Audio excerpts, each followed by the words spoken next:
स्वागत है आपका गणेश झा जी। प्रस्तुत करें।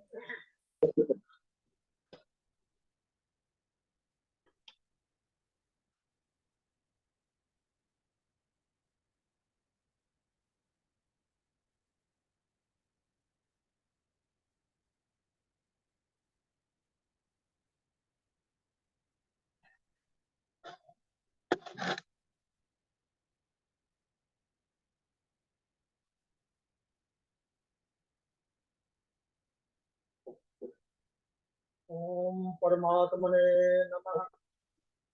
ओम स्वस्ति श्री गणेशाय नमः। अस्मद् गुरुभ्यो नमः। अस्मत् परम गुरुभ्यो नमः। अस्मत् सर्व गुरुभ्यो नमः। श्री राधा कृष्णाभ्याम नमः।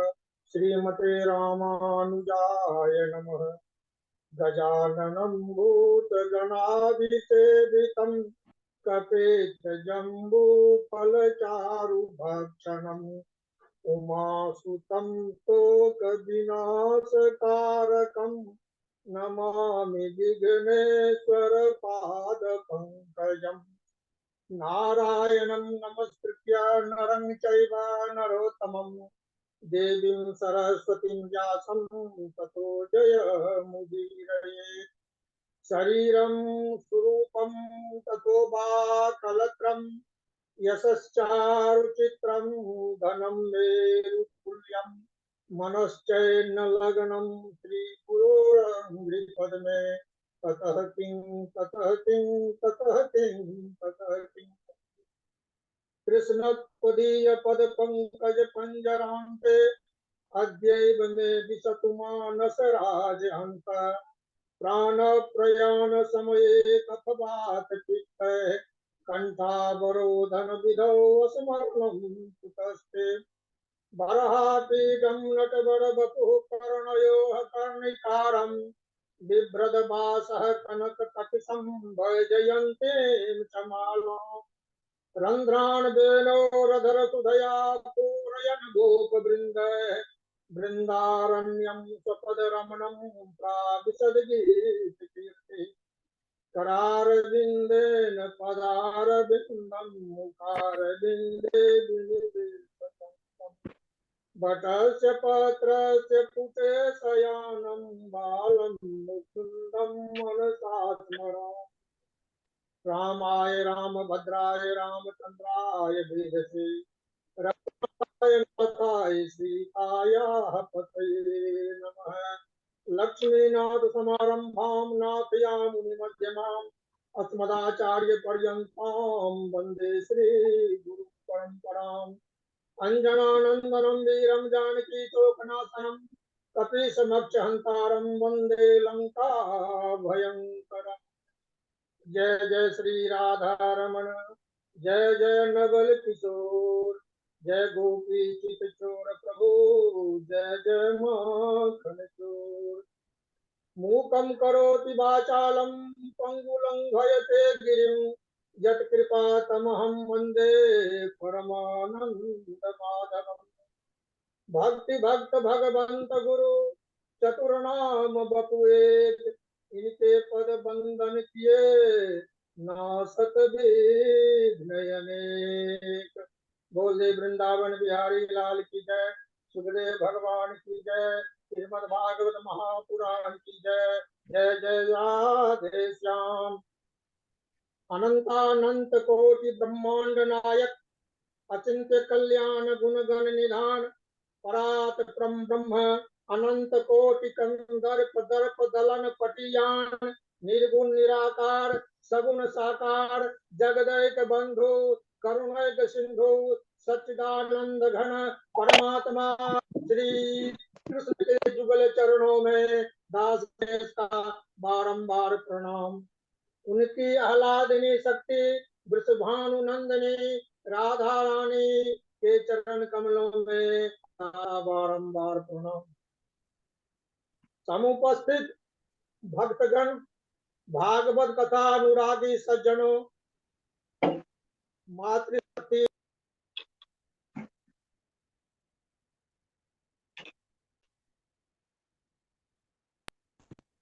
सभी सज्जनों, सिया राम मैं सब जग जानी, करऊं प्रणाम जोर जुग पानी।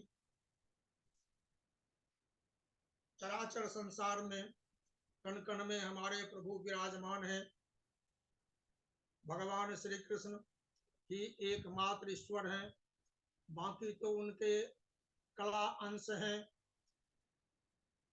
ईश्वर परमः कृष्ण सच्चिदानंद विग्रह, अनादिरादिर गोविंद सर्व कारण कारणम। एते चांस कलाः पुंसः कृष्णस्तु भगवान स्वयं, इंद्रारि व्याकुलम लोकम मृडयन्ति युगे युगे। बोले वृंदावन बिहारी लाल की जय। आज हम प्यारे भक्तों महात्म के अंतर्गत जब सनकादि ऋषियों ने कहा कि मन से, बिना मन से जो कोई भी श्रीमद् भागवत कथा का श्रवण करता है उसका उद्धार हो जाता है। केवल आदमी ही नहीं बल्कि प्रेत भी यदि मन से चिंतन मनन के साथ श्रीमद् भागवत का श्रवण करेगा तो उसको भी भगवान श्री कृष्ण अपने धाम में जगह दे देते हैं। तो इसमें हम आगे बता रहे हैं कि मन से, बिना मन से, अच्छे कर्म वाले या बुरे कर्म वाले जो भगवान कृष्ण के शरण में चले जाते हैं उनका उद्धार हो जाता है। तो तुंगभद्रा नदी के किनारे एक उत्तम नाम का नगर है। उस नगर में आत्मदेव नाम के एक संत रहते थे। स्वभाव से ही संत थे, भगवत भक्त थे, भगवान के चरणों में उनका अनुराग था। ज्ञानी होने के बाद भी वो जानते थे कि भगवान के अतिरिक्त बाकी संसार में सब कुछ झूठा है। ब्रह्म सत्यम जगन मिथ्या, फिर भी इस जगत में रहने के बाद इस मिथ्या संसार से किसी न किसी प्रकार का स्नेह रखना ही पड़ता है। यदि स्वेच्छा से हम नहीं रखते हैं तो भी समाज के लोगों के कहने पर, उनके उलाहना आदि देने पर मन विचलित होता है और मन में पछतावा होता है कि देखिए अमुक व्यक्ति को धन है, पुत्र है, विद्या है, वैभव है, सब कुछ है और हमको कुछ नहीं है। इसलिए कुछ परेशानी होती है। आत्मदेव भी इसी सोच में पड़े हुए थे, क्योंकि उन्हें समाज के लोग आते थे, उलाहना देते थे कि देखिए इनके पास या इनको पुत्र नहीं है। कहते थे कि पुत्रहीन की गति नहीं होती है। तो यह उलाहना सुनते सुनते आत्मदेव परेशान हो गए थे और चिंतित थे कि हम क्या करें। इस प्रकार वे सोच ही रहे थे कि कोई मित्र आते हैं और कहते हैं कि यह आपके पास ये गाय है, इतनों दिनों से है, कोई यह अभी तक बछड़ा नहीं दिया है। क्यों देगा? क्योंकि आत्मदेव तो स्वयं संतान है, तो संतानहीन के घर गाय बछड़ा कैसे देगा? तुलसी का पौधा पानी देते हैं, पूजा करते हैं, धूप दीप दिखाते हैं, लेकिन वह भी सूख जाता है। इससे भी लोग उलाहना देते हैं, ये तो संतानहीन है, संतानहीन के द्वारा किया गया पूजा पाठ जब तक सब निष्फल जाता है। इन सभी लोगों की बातों से आत्मदेव बहुत परेशान हुए, चिंतित हुए और इसी चिंता में वे सोचते रहे कि हम क्या करें। संतान तो भगवान की कृपा से होती है, हम निसंतान हैं, इसमें मेरा क्या दोष है। फिर भी लोगों के उल्हाना आदि के बाद वे घर से निकलते हैं और सोचते हैं इस तरह से अपमानित होकर जीने से अच्छा है कि हम शरीर त्याग दें। और इस बात को सोच करके वे घर से निकलते हैं, बहुत दूर चले जाते हैं, एक नदी के किनारे बैठ करके सोचने लगते हैं, नदी का जल पीते हैं, शरीर को ठंडा करते हैं, माथे पर पानी छिड़ते हैं और सोचते हैं करें तो हम क्या करें। सोच रहे हैं किसी नदी में तालाब में हम डुबकी लगा करके आत्महत्या कर लें। क्यों कि हम अपने पुत्र हैं। बार बार सोचते हैं, शास्त्र में भी ऐसा कहा गया है, अपुत्रस्य गतिर्नास्ति स्वर्गम नैव च। इस तरह की बातें भी मन में बार बार आ जाती हैं।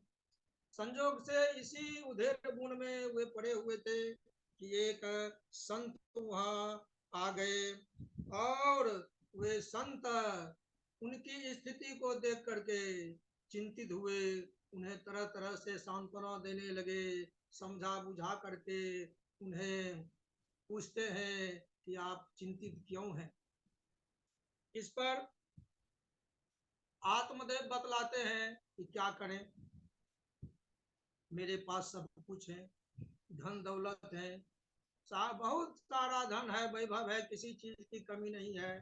यदि कमी है तो एकमात्र पुत्र की कमी है। आप संत हैं, महात्मा हैं, आप कृपा करें और मुझे पुत्र प्राप्ति का वरदान दें। सन्यासी बहुत समझाते हैं, ध्यान लगा कर देखते हैं तो कहते हैं कि आत्मदेव तुम्हें तो संतति है ही नहीं, तो मैं कहां से आशीर्वाद दूं। फिर भी आत्मदेव कहते हैं कि यदि आप मुझे पुत्र होने का आशीर्वाद नहीं देंगे तो हम आपके चरण पकड़ कर ही आत्महत्या कर लेंगे, शरीर का त्याग कर देंगे। बहुत सोचने विचारने के बाद सन्यासी ने आत्मदेव से कहा कि संसार में ऐसे बहुत सारे उदाहरण हैं कि जिन्हें बहुत सारे पुत्र हैं, उन्हें भी बहुत दुखों को झेलना पड़ा है। एक अच्छा उदाहरण दिया कि राजा सगर के तो 60,000 पुत्र थे। बताओ वे 60,000 पुत्र किस काम के हुए, किसी काम के नहीं हुए। इसलिए हर हमेशा प्रभु की चिंतन में लगा रहो, उन्हीं के बारे में सोचो। धन दौलत पुत्र पुत्री आदि के बारे में सोचना बंद कर दो, उन्हीं के चिंतन से तुम्हारा बेड़ा पार लगेगा। लेकिन वह मान रहे नहीं हैं। उदाहरण दिए कि सगर के 60,000 पुत्र थे, लेकिन 60,000 पुत्र सगर के किसी काम के नहीं आए। संतते सगरो दुखम अबापांग पुरा तथा रे मुंचाद्य कुटुंबासाम संन्यासे सर्वथा सुखम। हे आत्मदेव, कुटुंब की आशा छोड़ दो कि पुत्र होगा तो सुख होगा, क्योंकि सबसे तो उत्तम सुख संन्यास में है। सर्वथा संन्यास का वरण कर लो और सुखी जीवन बिताओ, तुम्हें किसी प्रकार का कोई दुख नहीं होगा। लेकिन ब्राह्मण तो मोह माया में उलझ गए, उन्हें सामाजिक उल्हाना आदि का भी भय हो गया और उनका विवेक काम नहीं कर रहा है। फिर भी वे सन्यासी से बोलते हैं कि पुत्रहीन रहना दुख का कारण है और इस दुख से मैं दुखी हूँ, मैं शरीर का त्याग कर दूंगा, नहीं तो आप मुझे पुत्र प्राप्ति का वरदान दें।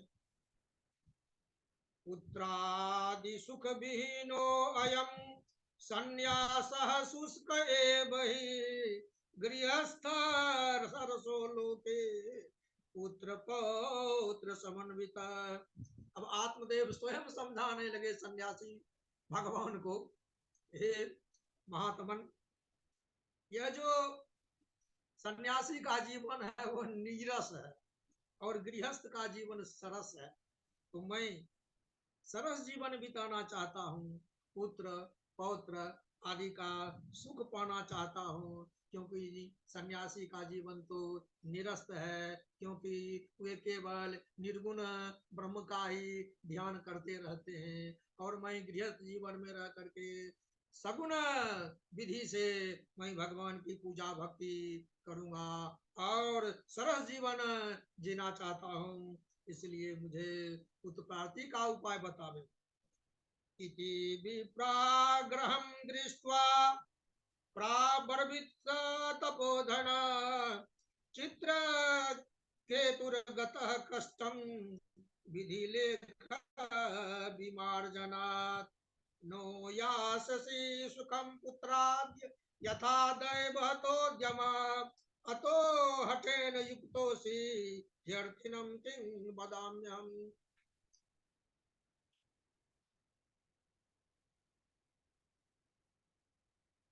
आत्मदेव बार बार आग्रह करने लगे कि मुझे पुत्र प्राप्ति का ही वरदान दें। अंत में बहुत सोचने विचारने के बाद महात्मा ने सोचा कि इसे पुत्र हो, और पुत्र होने से क्या क्या दुख होता है यह भोगना चाह रहा है, क्योंकि इसके ललाट में तो सुखी जीवन लिखा हुआ है, लेकिन यह उस सुखी जीवन में कष्ट अनुभव कर रहा है, तो इसे दुख भोगना लिखा हुआ है। उन्होंने एक फल दिया और कहा कि यह फल ले जाकर अपनी पत्नी को खिलाओ और पत्नी को धर्म पूर्वक आचरण करने को कहो। यदि धर्मात्मा की तरह अच्छे लोगों की तरह आचरण करेगी तो निश्चय ही तुम्हारे जो पुत्र होंगे वे यशस्वी होंगे, निर्मल स्वभाव के होंगे। अब आत्मदेव की पत्नी धुंधली थी। अब आत्मदेव जितना ज्ञानी थे तो धुंधली इस नाम से आप समझ सकते हैं कि उसके जीवन में तो केवल धुंध ही है, अर्थात रजोगुण तमोगुण भरा हुआ है। तो आत्मदेव उस सन्यासी को प्रणाम करते हैं और फल लेकर के घर आ जाते हैं और पत्नी को समझाते हैं कि यह फल खा लो और भगवान की पूजा करते रहो, नियम पूर्वक जीवन बिताओ, अच्छी बात अच्छी कथा सुनते रहो, तुम्हें निर्मल पुत्र की प्राप्ति होगी, जैसा कि मुझे सन्यासी महात्मा ने बतलाया है। अब धुंधली विचार करने लगी कि पुत्र को जन्म देने में बहुत कष्ट है, 9 महीना 10 दिन तक गर्भ में रखना पड़ेगा, उसके बाद गर्भ के बोझ से मैं चलने फिरने में असमर्थ हो जाऊंगी, दैव योग से यदि आग लग जाती है तो भाग कर मैं अपनी जान भी नहीं बचा सकता हूँ, इसलिए मैं तो यह दुष्कर कर्म अपने ऊपर नहीं लूंगा। इस तरह वह सोच ही रही थी कि संजोग से एक उसकी सहेली पहुंची और उस सहेली से धुंधली अपने मन की बात कहने लगी। जब उसकी सहेली वहां आई, धुंधली ने उससे कहा, बहन देखो मेरे लिए तो बहुत विषम स्थिति आ गई है, मेरे पतिदेव किसी सन्यासी के द्वारा दिए गए वरदान स्वरूप एक फल लाए हैं और कहते हैं कि तुम खा लो तुम्हें पुत्र होगा, बताओ मैं प्रसव पीड़ा का कष्ट कैसे झेलूंगा और 10 महीना मैं कैसे रहूंगा, इस प्रकार तुम ही मुझे कोई उपाय बताओ। तो उसकी सहेली ने कहा, बहन एक उपाय है, मुझे कई पुत्र हैं और संजोग से मैं अभी गर्भवती हूँ, 9 महीने के बाद मुझे भी पुत्र होने वाला है, ऐसा करो तुम मेरा पुत्र ले लेना और उसके बदले में मेरे पति को कुछ धन दे देना। धुंधली को अपनी सहेली बहन का की बात अच्छी लगी। वह सोचने लगी इसका तो सलाह उत्तम है। क्या किया, उसके साथ एग्रीमेंट कर लिया, समझौता कर लिया, ठीक है तुम अपना बच्चा मुझे दे देना। सहेली ने समझा दिया, तुम अपने पति महोदय को समझा दो कि मैंने फल खा लिया है और मैं गर्भवती हूँ। तुम उस प्रकार से रहो कि तुम्हारे पति समझे कि मेरी पत्नी गर्भवती है। समय आने पर मैं अपना पुत्र ला करके तुम्हें दे दूंगी। ऐसा सुन करके धुंधली खूब खुश हुई और वह जो फल सन्यासी के द्वारा दिया गया था, जिससे आत्मदेव ने हृदय से लगा कर लाया था, यह फल मुझे पुत्र प्राप्ति में सहायक होगा। धुंधली ने वह फल अपने घर में रखी हुई गाय, जो गाय आत्मदेव पाले हुए हैं, उस गाय को वह फल खिला देती है। परिणाम हुआ वह तो फल अमोघ था। उस अमोघ फल के खा लेने से वह तो गाय गर्भवती हो गई। अब 9 महीने तक धुंधली गर्भवती का नाटक करती रही। जब उसकी सहेली को पुत्र हुआ, वह चुपचाप ला करके धुंधली को दे दी और धुंधली यह घोषणा कर दी कि मुझे पुत्र हुआ है, मुझे पुत्र हुआ है। आत्मदेव काफी खुश हुए। प्रायः आत्मदेव तो पुत्र प्राप्ति की लालसा लेकर ही फल लाए थे। पुत्र तो हुआ, लेकिन वह तो उस फल का पुत्र नहीं है। और फल के प्रभाव से जो पुत्र हुआ, वह तो गाय के बछड़े, जो गाय ने फल खा ली थी, तो उससे जो पुत्र हुआ वह तो बहुत, यानी जानवर का गाय का पुत्र होने के चलते उसके कान जो थे वो गाय के आकार थे। धुंधली ने अपने बच्चे का नाम अपने मन के अनुसार, अपने मन के अनुसार धुंधकारी रख लिया, क्योंकि धुंधली का बेटा तो धुंधकारी ही हो सकता है।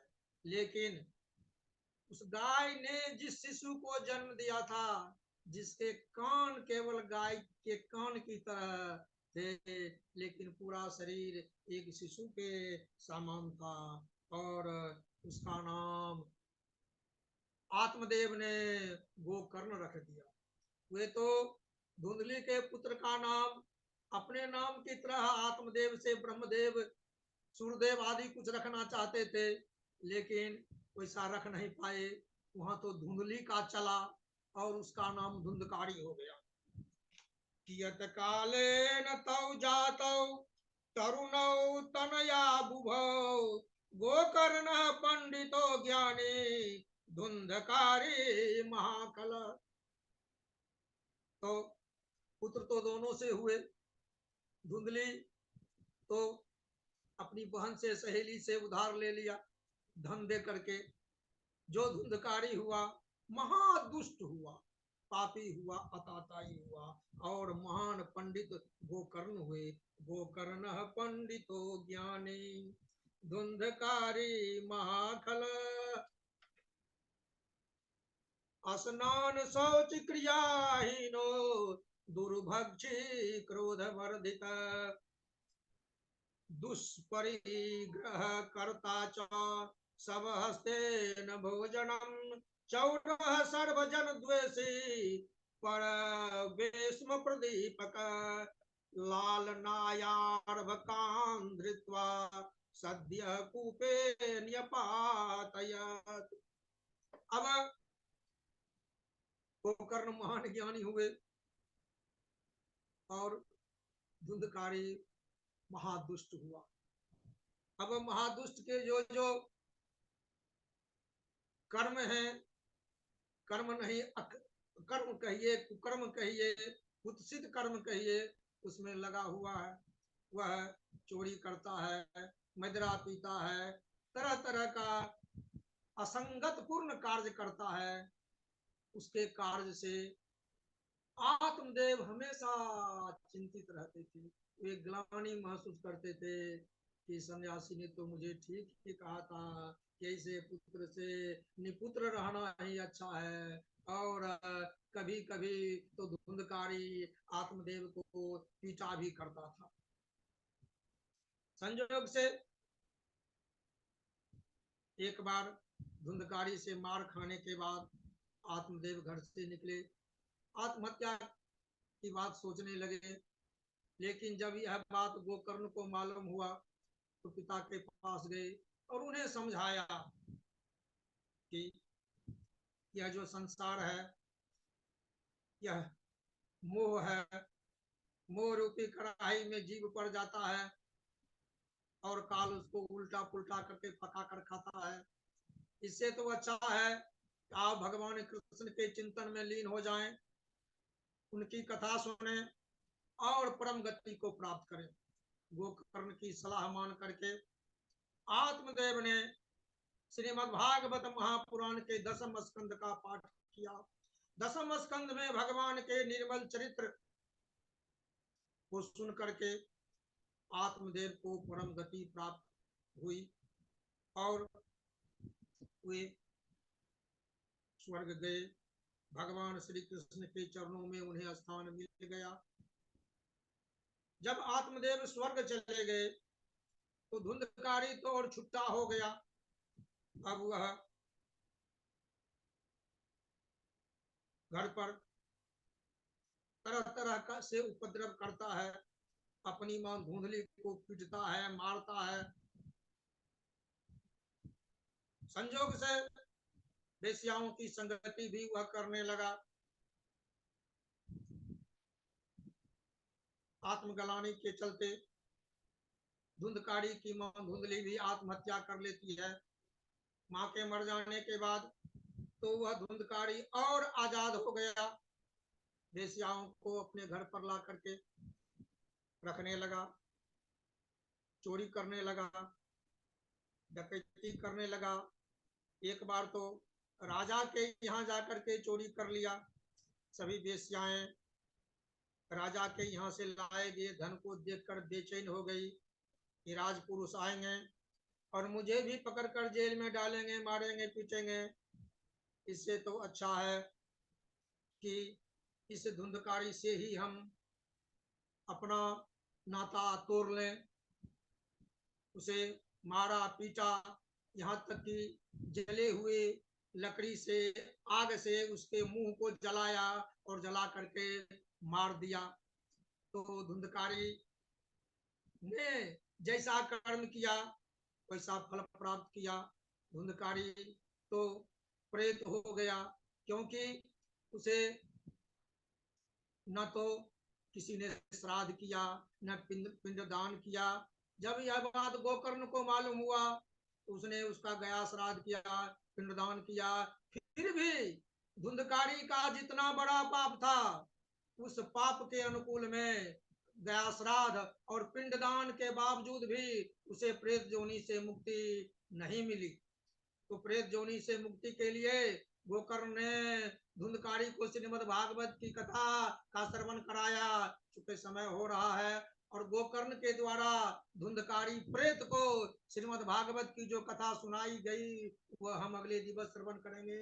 इसलिए बोल दे वृंदावन बिहारी लाल की जय, श्री राधा कृष्ण की जय, सुखदेव भगवान की जय, श्रीमद् भागवत महापुराण की जय। जय जय राधे श्याम। बहुत सुंदर, बहुत बढ़िया, बड़ा आनंद आया। अभी हमारे गणेश झा जी की तरफ से सुंदर महात्मा का वक्तव्य हम सबने श्रवण किया। ठाकुर जी कृपा बनी रहे। और गणेश झा जी तो तैयार ही रहते हैं, चाहे डेली प्रवचन करवा लिया जाए। ठाकुर जी कृपा